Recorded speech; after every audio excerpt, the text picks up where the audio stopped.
This is Lauren Zielinski, and I'm back this week to talk about monitoring and adaptive management, specifically how to structure a monitoring and adaptive management program and why such a program is important for implementing environmental flows. To monitor is to observe and check the progress or quality of something over a period of time. Being able to observe something over time allows for the analysis of current conditions as well as changes, including short-term and long-term trends. When applied to environmental flows, monitoring should characterize or keep track of the flow in the river as well as different components of the ecosystem that flow affects. An ecosystem can generally be defined as the interactions between living organisms and the non-living components of their environment. The living or biotic components of a system and the non-living or abiotic components interact in a variety of ways, such as nutrient cycling and energy flows. The types of biotic and abiotic components of an ecosystem can be vast, ranging from single-celled organisms to macrofauna for biotic components, and air, soil, water, and climate conditions for abiotic components. When monitoring for environmental flows, let's remember the natural flow paradigm. The natural flow paradigm says that the flow in a river can be considered a master variable, influencing the components of ecosystems that are dependent on those flowing waters. Research over the past few decades have narrowed down the vast list of potential ecosystem components to a few key components that are most impacted by flow. For abiotic components, these are usually water quantity or flow, water quality, and geomorphology.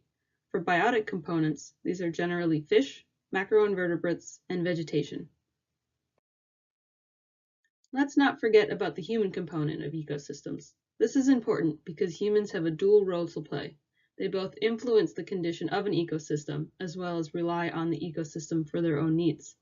In other words, they have an impact on the ecosystem through their actions and receive beneficial services from an ecosystem. This is the social component of an ecosystem and is often included in environmental flow assessments. These 7 components are often seen as those components which are most influenced by environmental flows. This can also be seen by the fact that some or all of these components are used in different EFA methodologies, such as PHAB-SIM, ELOHA, and the building block methodology. Each river system is unique, and different key components may be more or less important in different systems. In addition, different aspects of a single component may be more or less important in different reaches of the same river. An example of this would be monitoring for saltwater intrusion may be more important in an estuarine area, while monitoring for dissolved oxygen levels may be more important in freshwater swamp areas upstream. Because there are so many options on how to monitor these key components, it's important to have management objectives to guide the data collection process. These management objectives can be related to local, national, and international environmental requirements, society-driven management goals, and environmental flow objectives. These objectives can be broad, such as protecting aquatic ecosystems in general, or narrow, like the protection of a certain endangered species. Regardless of what they are, the management objectives should be synthesized so that the key ecosystem components and specific aspects of those components can be determined for that system. It's also important to remember that monitoring data should have a purpose. This purpose is to provide information on current conditions and trends of the environment so that managers can adjust their actions to meet their management objectives. This is what is known as adaptive management, where managers take a management action, monitor the impact, evaluate the data, and then adjust their management actions. Adaptive management is also known as learning by doing and can be a very powerful management tool in situations with limited data or high uncertainty. An interesting example of how adaptive management can be implemented comes from the Glen Canyon Dam, which is located upstream from Grand Canyon National Park in the southwestern United States. Flow experiments were conducted in conjunction with a comprehensive monitoring program to study how different flows affect native fisheries, riparian vegetation, recreational campsites, cultural resources, and other management objectives. This paper is included in the required reading folder for this unit. If we take a step back, we can see that these 3 things work together to create a monitoring and adaptive management program. Management objectives are developed and used to determine the key components of the system. The monitoring plan is then based on these key components with the goal of providing important information to managers. This information is then evaluated as part of an adaptive management cycle, and management decisions are updated. Monitoring data can also be used for a variety of purposes, but there are often two main ones: compliance monitoring and effectiveness monitoring. Compliance monitoring is assessing whether or not a requirement is being met, and is often answered in a yes or no fashion. Are environmental flow recommendations being achieved? Are local or national environmental standards being met? Often there is a threshold or value for a specific environmental aspect that must be met. Effectiveness monitoring is focused more on the intent of a management action. Are environmental flow recommendations achieving their overall objective? Are they effectively protecting aquatic ecosystems? This type of monitoring usually involves more information and information of different types that must be evaluated by a knowledgeable professional, and is often not a simple yes or no answer. Both types of monitoring are important to include in a monitoring plan, as they provide information to managers to help them decide what actions to take in the future. While monitoring data is critical for effective management, it also provides information to allow for a better understanding of the connections between the flow and other ecological components at that specific site or river type.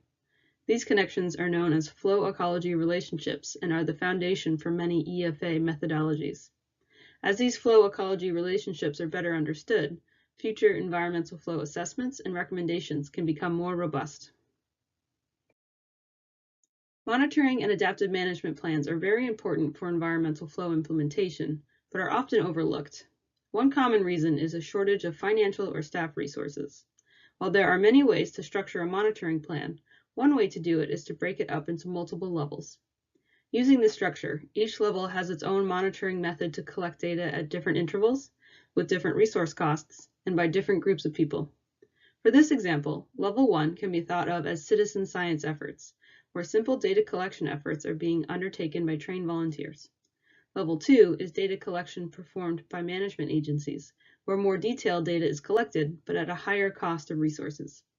And Level 3 is the expert level, where detailed studies and reports are generated, but at a high financial cost. Different levels of monitoring can occur at different times, ensuring that data are still being collected in times of limited resources. Each level also has a trigger value, or an ecological condition that indicates there may be an issue, and this initiates the evaluation and adaptive management process early. While there are a few examples, in general, there is a lack of long-term monitoring programs for environmental flows. One example of this is from a 2011 analysis of basin-scale environmental flow efforts in Kenya and Tanzania. Of the 4 projects analyzed, none of them had a monitoring and adaptive management plan in place, and none of them had been meaningfully implemented. This may indicate that a lack of a monitoring and adaptive management plan in these basins is preventing them from being implemented. Part of this is very practical. If you don't have a monitoring network set up, how can you know if you are achieving your environmental flow recommendations? A lack of data may also make management agencies hesitant to make future actions, since they won't have any knowledge of the current situation or the short and long-term trends of their river ecosystem. Of the monitoring programs that have been implemented, many were found to be inadequate or unfocused.